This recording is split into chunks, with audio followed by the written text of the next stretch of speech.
Hi, Palmer Alexander from the St. Louis American. And today my guest will be Maurice Drummond. Amazing what his story is. Back in 2002, he went from selling windows, now he's the sports director. When I come back, I have the man in charge at Channel 4. You've been pretty much running non-stop. It's like you disappeared from the airways from another station, and then you kept working. And a lot of people didn't really understand the mechanism of that. Can you kind of get into that a little bit? Well, for what I can talk about, I would say that I sat out for 6 months, but during that time, I wanted to just find ways of just finding out how we can be better here, even without being on the air. Just trying to find ways that we could, make our coverage better. Adding some more things here and there, doing some tweaks here and there. It's a little tricky at times because you can't necessarily put your entire stamp on because you're not on the air. But you can have plans in place. You can plan coverage. You can do different things to to really help the product. And that's what I tried to do for those 6 months. And when I did finally get on the air, I was fortunate enough to be able to, come out with some, with some nice interviews with some high-profile people that I really believe, really got us off to a good start. When you can hang out with a guy like Albert Pujols and not necessarily talk about why he left, but how is he getting treated now? A guy who still lives here in St. Louis, superstar. Also, a guy like an Isaac Bruce, not necessarily talking about Rams football, but talking about probably the #1 topic in the NFL right now, and that's head injuries and concussions.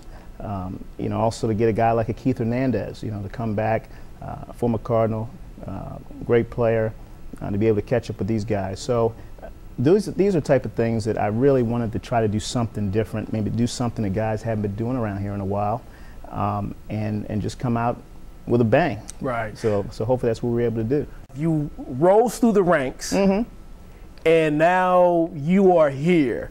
Talk about being the guy, because there's a lot of pressure that comes with that. Not a lot of guys switch from station to station in this town, and then being a person of color as well. Talk about what that transition has been like. Well, first of all, you're right. I mean, it hasn't happened very often. I mean, I think you have to go back probably 25 years when you had a guy like Zipper Zepper make the switch from Channel 2 to Channel 4. That was 25 years. Now you got to go back almost 10 years where you're talking about a guy like Rennie Knott coming in from out of town, came in from Washington, went to Channel 5. I mean, so really there hasn't been a sports director switch in a decade. So yeah, so it was interesting to come from another station. But when you're talking about the pressure, look, I mean, pressure to me, I don't really look at it as pressure. I mean, I look at it as a challenge. I mean, when you go through the ranks, like I have over the last 25 years in this business, being at a place like an ESPN, being one of the few African Americans, to work there at that time in 1990. Then you talk about working in a city like New York, for 7 years. Tough market, tough town. In a place like New York City, where you have so much competition for so many teams. I mean, you got, for baseball, Yankees, Mets. For basketball, you got Knicks, Nets. For hockey, you got Rangers, Devils, Islanders. I mean, you've got 2 and 3 different Jets and Giants. There's so much competition for teams right within your city. Where when you work in a town like St. Louis, give people Cardinals. It's a pretty simple formula, and I think that if you can just keep in mind that the people here, there's a lot of people who are, I'm not going to say it's not really a city of transplants. There are a lot of people who are from St. Louis, and even people who move in from out of town. You just almost have to, learn to love the Cardinals. Right. And so I think that what we're trying to do here is give people what they want: more Cardinals, more Blues, more Mizzou. Keep it local. The national stuff takes care of itself. To me, I've always looked at sports as being like a soap opera. Right. You know how it is when if you watch your soap opera and then you don't see it for a day or two. What happened? I missed something. Well, that's the same thing with sports. If you you have to have people trust you. So you have to be there every single day. You're at the practices, you know, the trust from the team, and then when you put it on the air, the trust from your viewers. If Yadier Molina gets hurt on a Monday night, they're going to wait to Tuesday at 6 to see how's he doing. Right. And then at Tuesday night, they're going to see if he played. Then they're going to watch Wednesday. Is he back? I mean, that's how you follow sports. So unless you really take that time to go out, cover the teams, find out what's going on, people aren't going to trust you, because if they look every day and see that you're not there, they're going to go somewhere else. So that's what we're trying to do. We're trying to, to get that trust and keep those eyeballs watching.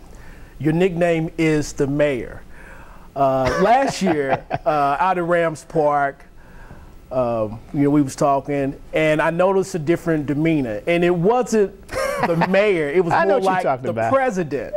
And just talk about, because I think there's kind of a misconceived notion that just because you're a nice guy, there's a fire that burns within inside of you, and a lot of people don't really get a chance to see that. Well, and I know that day you talked about. This is what it is. You have to realize that, in a job like this, it's very competitive. Like we talked about competition for airtime, competition for the attention of the sports teams, competition for interviews, and unless you have, the type of attitude that, maybe you're going to allow someone to come in and, get that exclusive from you, I guess that's fine, unless you want to keep working. They'll find someone who's going to try to do that. So. And not only that, I mean, it's not about just trying to protect what you have, but it's trying to help grow what you have. So I know what you're talking about. There has always been I've always been competitive. Going back to being a kid, I played sports.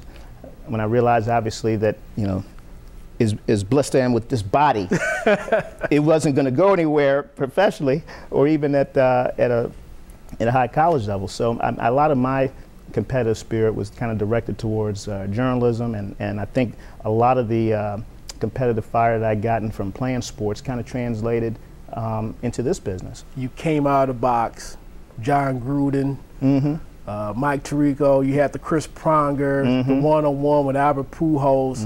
No one heard from Pronger about his injuries until he talked to us. Yeah, and I thought that was really big, especially it aired around the time of the Olympics, and to me, I looked at it as you are really putting your imprint over here at Channel 4, stepping outside and showing that, hey, I know how to run an operation. Then you look like you're starting to get a little bit more comfortable. Well, I think anytime you come to a new place, and you were at one place for 10 years, and one set of routines, the audience identifies with you, in a certain way. And so I think, people here at Channel 4 have just been incredible to me. Everyone has they just put their arm around me here. So that's the thing about this business you got to keep in mind, is that you can't do anything without someone calling camera shots or making sure your lighting's good. It just doesn't happen. So I think to be here and to have the support, you can go somewhere, Palmer, and sit somewhere and say, okay, I'm running this. But unless they give you the time, it's like, okay, hey, yeah, you want to cover Billikens? Okay, fine. You can't travel. Okay, so now I got another station in town. It's now getting all the interviews, and I'm sitting back here in St. Louis watching them. It's not the way it works. If you want to succeed, you got to have that support. So I think that's where it all begins. There's an old saying, people want you to do good as long as you don't do better than them.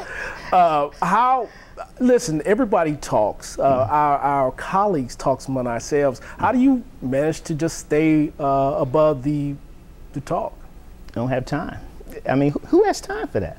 Look, I think everybody, in some way, shape, or form, wants to be liked, wants to be respected, and that's fine. But you have to realize that you have to be focused on what you're doing. You can't worry about.